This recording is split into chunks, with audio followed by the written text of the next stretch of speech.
Welcome back, everybody. Let's get our second heat underway.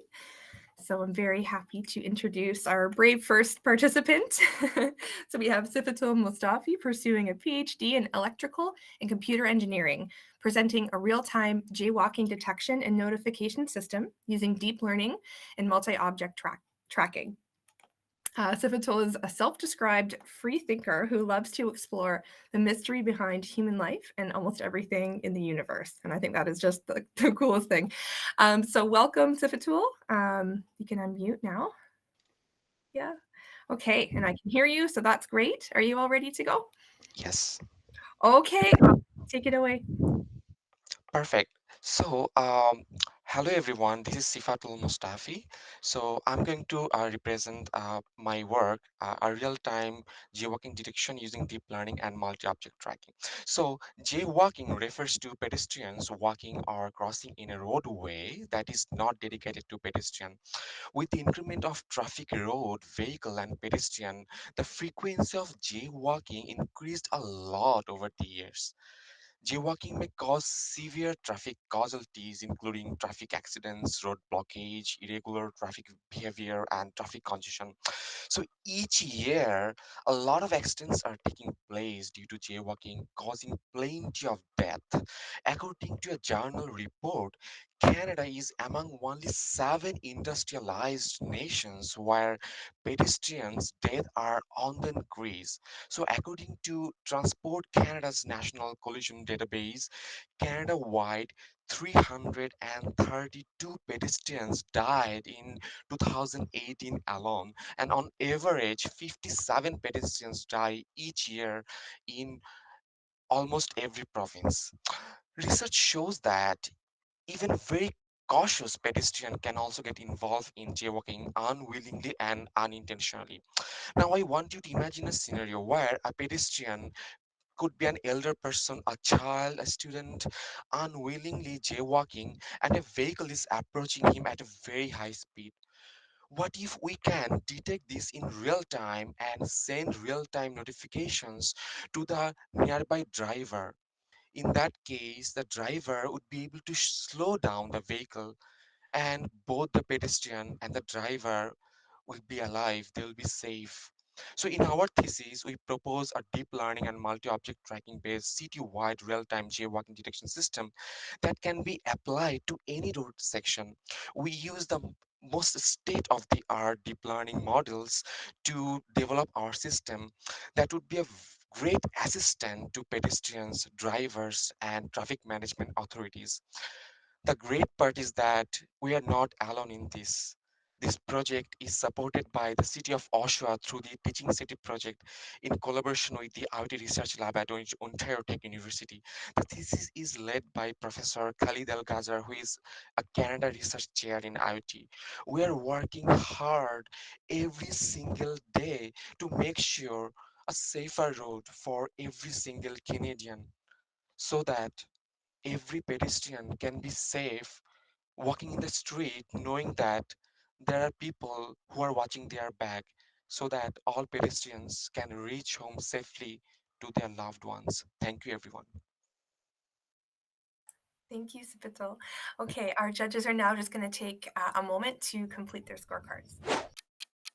Okay, I'm now going to introduce our next participant, Mir Afghan Telper, pursuing a Master's of Science in Computer Science, presenting Improving Image Matting Through Deep Learning. Afghan is a biology graduate, a computer science graduate, and an award-winning filmmaker.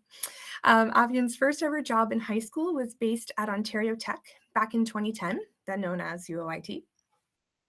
Please welcome Afghan. Okay, can you hear me? I can, yes. Awesome. Thank you. Yeah. How you feeling? I'm a bit nervous. I'm not gonna lie. That's okay. That's okay. You're gonna do great. Okay, you Thank all you. set? I'm good to go. Okay, take it away. What do you see when you look at my slide? A nicely dressed couple standing in front of the Toronto skyline, right? Or wait, are they in front of a Cape Town lighthouse? What is the original background in this picture? Now, those of you who think it's the Cape Town lighthouse are wrong, which means that yes, those of you who guessed the Toronto skyline, or you're actually wrong too. This image was actually taken in a random field somewhere. And that is the beauty of image matting. Welcome everyone to my research story. My name is Afghan, and for the past year, I've been working on improving image matting at the VC lab. I believe every great story needs to answer the 5 W's. And if you've been paying attention, I already told you the who, what, where, and when. And now comes the why and how. Image matting is the art of accurately separating the foreground from the background in an image or a video. Think green screen in your favorite movie, background blur in a video call app, or portrait mode on your phone. The idea, simple. The application's limitless. The process of actually performing image matting can be a bit tricky. You see, one of the main reasons why it's so difficult to see what the original background is that we're preserving fine details like individual strands of hair. And that makes this a very difficult task. But that is where deep learning comes in. We can train a model by using thousands and thousands of examples. We can say, here's an image, and here's a perfectly separated foreground. And eventually that model will learn to recognize patterns. It can say, hey, that looks like a strand of hair. And from what I've learned in the past, that should be in the foreground. And one way we're improving image matting is by using an efficient tool to remove the need for additional inputs. So all you need to worry about is snapping that perfect picture. Now, while we were only using this tool in the beginning of our network, this tool is the main technique that is used through Google Meet for its entire background blurring process. You see, there is a tough balance to strike between efficiency and accuracy. Usually when one goes up, the other goes down. And although this tool is very efficient, it only gives you a rough estimate of the foreground. And that works for Google Meet because their main goal is a real-time and passable foreground estimation. Our goal, on the other hand, is to retain those fine structures like hair. We want to give you the perfect foreground separation. And thankfully, there's been many advances in deep learning and model designs that we can use to create more efficient and accurate image matting models. And I strongly believe that there will be a day in the near future when you could take a picture in your office or your backyard and you can be transported instantly to, let's say, Cape Town with the simple press of a button, with the results so seamless that no one will second guess it. And if you've been paying attention, you now know the why and the how. Thank you. Thank you, Afghan. Okay, our judges will now take a moment to complete their scorecard. Okay, I'm now going to introduce our next participant. We have Katie Mickelson, pursuing a Master's of Health Sciences in Community, Public and Population Health, presenting Analyzing Standards for Rapidly Manufactured Ventilator Systems. Katie played on the University of Guelph varsity women's ice hockey team during undergrad and had the privilege of becoming a national champion after winning gold in BEI. This was the first time in history the Guelph Griffins women's ice hockey team won a national championship. Welcome, Katie. Hello. Hi. How are you? Good. How are you? Good, thank you. You all set? I'm all ready to go. Okay, go ahead. Hi, everyone. So for over 2 years, the COVID-19 pandemic has disrupted every aspect of our lives, from getting our groceries to working virtually and not seeing our loved ones, all in the hopes of avoiding this seemingly unavoidable disease. Imagine you get COVID. After a few days, the simple task of breathing becomes a challenge and you must go to the hospital. But there are so many other patients at the hospital with severe COVID-19, the healthcare providers are forced to choose which patients receive life-saving treatments like mechanical ventilators. Mechanical ventilators are life support machines that can help or even take over the work of breathing when you are unable to do so yourself. For these machines to be used, they must meet strict standards and criteria for reliable, effective, and safe performance. These difficult ethical decisions were the reality for several places around the world during each wave of COVID-19.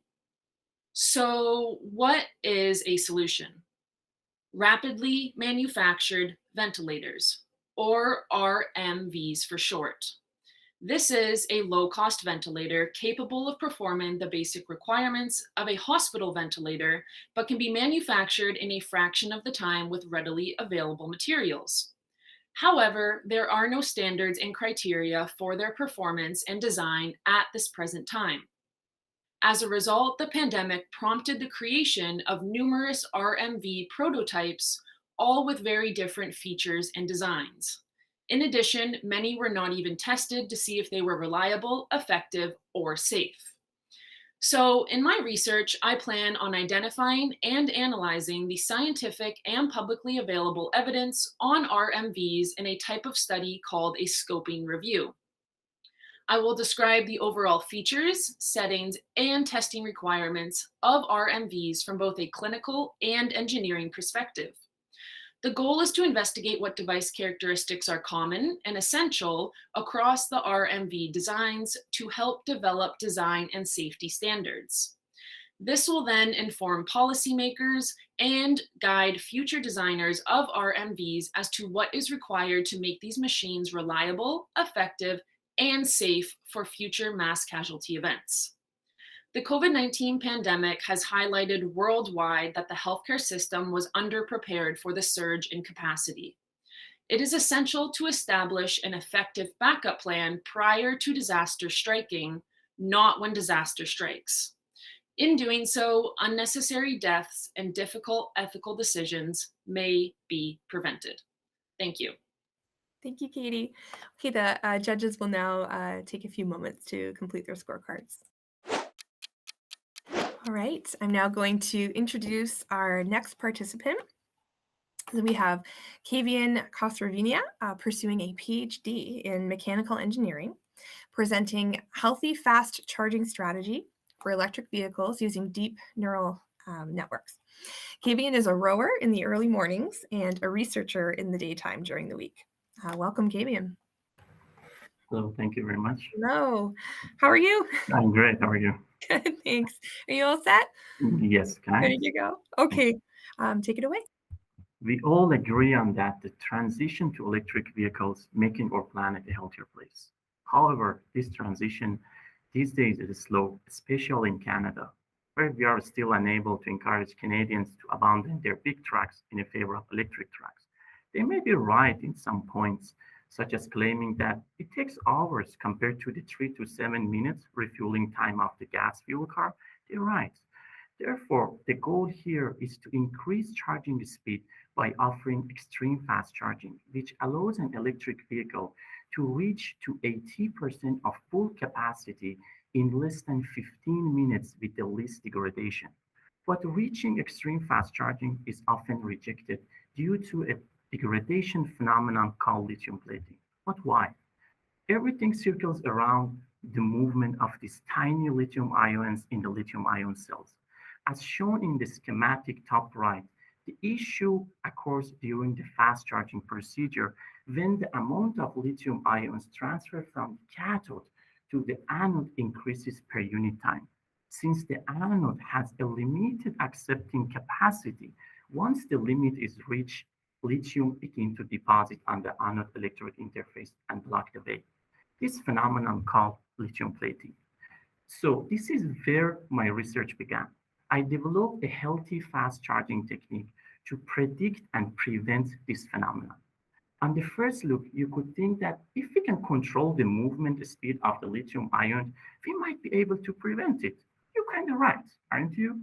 However, we still require an indicator to tell us when the lithium ion deposition began, so that we can control the speed of the lithium ions that are cooked to the lithium plating. We required something that is simple to implement and works in real time. So I dig deep in the literature and I found that if we know the anode potential value, it would tell us exactly when the lithium plating is happening. However, having this parameter was not straightforward, and it took me several months to propose a method for identifying this indicator in real time. I now have everything need to construct a neural network model. So our primary result for one cell was satisfying, where I could predict the lithium plating in real time in less than 5 seconds, whereas the fastest existing approach takes at least 7 to 8 hours. And now I'm trying to test my algorithm on a battery pack, which consists of 24 cells. I can see a day that we all drive electric vehicle and our planet will be healthier. Thank you very much. Thank you, Kavian. Okay, we'll give the judges a few moments for their scorecards. Okay, I'm going to introduce our next participant.